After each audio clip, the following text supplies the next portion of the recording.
Bismillahirrahmanirrahim. Assalamualaikum warahmatullahi wabarakatuh.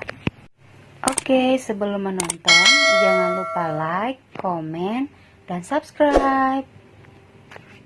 Budaya politik di Indonesia.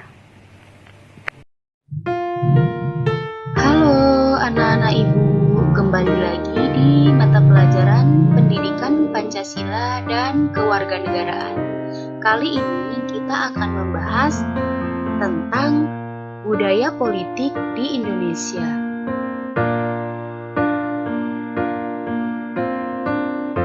Langsung saja di budaya politik. Budaya politik adalah pola perilaku suatu masyarakat dalam kehidupan bernegara.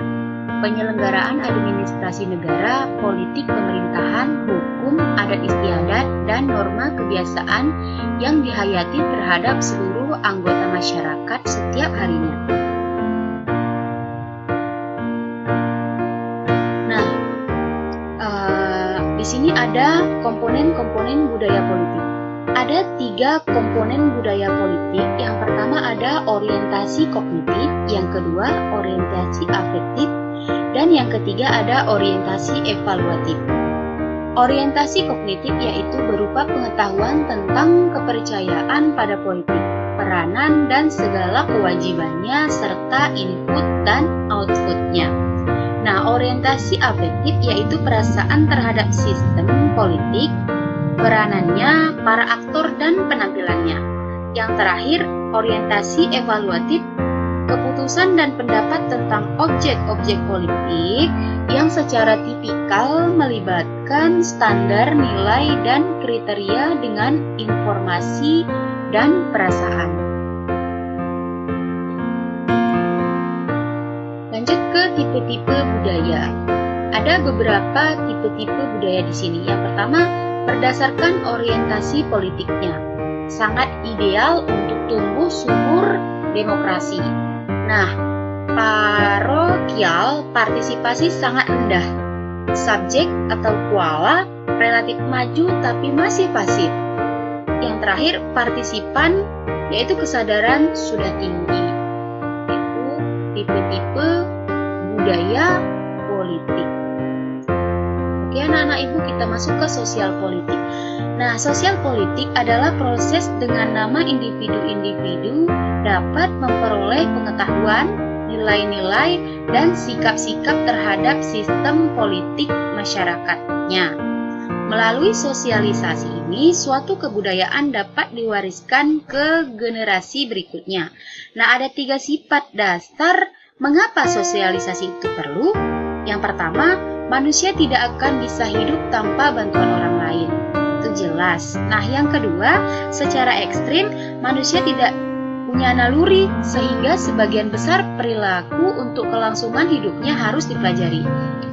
Yang ketiga, manusia harus belajar mengendalikan hubungan dengan sesamanya, yaitu hidup menurut nilai-nilai dan membina peranan bersama.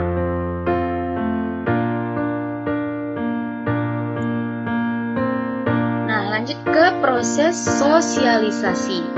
Sosialisasi politik adalah istilah yang digunakan untuk menggambarkan proses dengan jalan mana orang belajar tentang politik dan mengembangkan orientasi pada politik. Nah, dalam proses sosialisasi politik ini, metode yang kerap digunakan adalah yang pertama pendidikan politik dan indoktrinasi politik.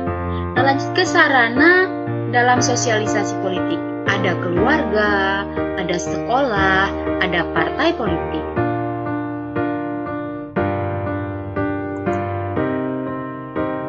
Peranan serta dalam budaya politik partisipan. Partisipasi politik. Kegiatan seseorang atau sekelompok orang untuk ikut serta secara aktif dalam kehidupan politik, seperti memilih pimpinan negara atau upaya-upaya mempengaruhi kebijakan pemerintah. Nah, menurut Myron Weiner, terdapat 5 penyebab timbulnya gerakan ke arah partisipasi politik. Yang pertama, modernisasi dalam segala bidang kehidupan. Yang kedua, perubahan-perubahan struktur kelas sosial. Yang ketiga, pengaruh kaum intelektual dan komunikasi masa modern. Yang keempat, konflik antar kelompok pimpinan politik. Yang terakhir, keterlibatan pemerintah yang meluas. Bisa dipahami ya? Oke, kita masuk ke praktik partisipasi politik. Menurut Gabriel Almond, bentuk-bentuk partisipasi politik dapat dibedakan menjadi dua, yaitu partisipasi politik konvensional adalah partisipasi politik yang lazim, biasa atau pada umumnya dilakukan oleh warga negara. Nah, yang kedua, partisipasi politik non-konvensional adalah partisipasi politik yang tidak lazim atau tidak biasa dilakukan oleh warga negara.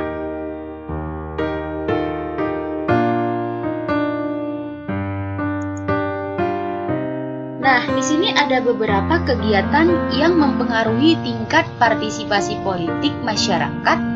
Nah, dapat dilihat pada tabel berikut. Ada konvensional dan non-konvensional. Nah, di konvensional ada pemberian suara atau voting, diskusi politik, kegiatan kampanye, membentuk dan bergabung dalam kelompok kepentingan, dan yang kelima komunikasi individu dan administratif.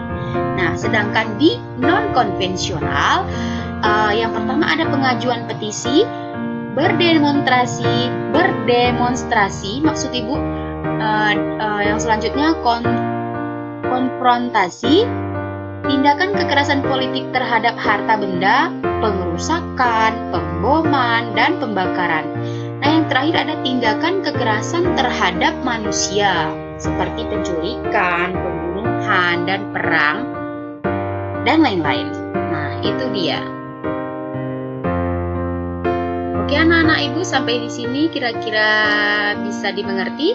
Kalau ada yang ingin ditanyakan dan belum paham, bisa ditanyakan di kolom komentar. Baik, kita lanjut ke tugas mandiri. Nah, di sini ada tugas mandirinya berupa soal, ada 2 soal esai.